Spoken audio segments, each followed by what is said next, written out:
ल शुभ बिहानी सबैजनामा। हाम्रो पूर्वी नेपालमा चाहिँ आज राति थोरै वर्षा भएको छ। पानी परेर चाहिँ आज यतिको हल्का धुलोसम्म चाहिँ मरेको छ। तर यो मात्रै पर्याप्त पानी चाहिँ होइन।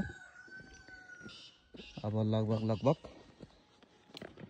बर्खा याम सुरु हुन लागेको संकेत दिन थालेको छ आकाशले।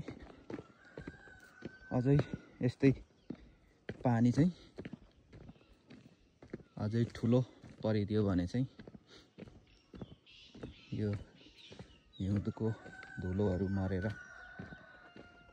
अनि खेतीबारी लगाउने सिजन आइसकेको अवस्था छ।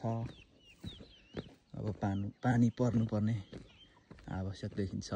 ल हेर्नुहोस्, यस्तो छ है अहिलेको अवस्था। हिजो पानी परेपछिको अवस्था पुरै भिजेको चाहिँ छैन, हल्का धुलो चाहिँ मरेको छ।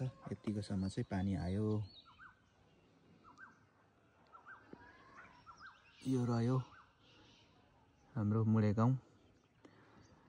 मुडेमा पनि इन्टरनेट सुचारु भएको छ।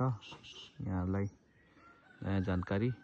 हाम्रो चन्द्रकुमार राई अङ्कलको घर रह्यो यो इन्टरनेटको वायर।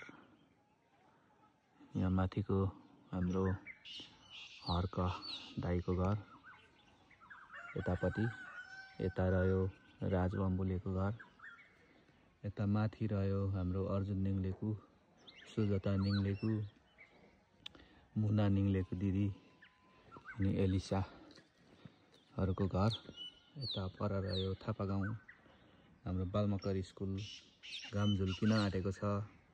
पूर्वदेखि घामले आफ्नो मुस्कान छोड्न लागिसकेको अवस्था छ।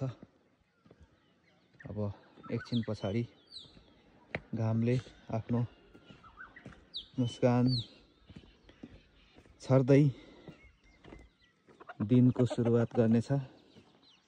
अहिले बिहान हल्का ठन्डा छ, त्यस्तो साह्रो ठन्डा पनि छैन। अब गर्मीको सुरुवात लगभग हुन लागेको छ।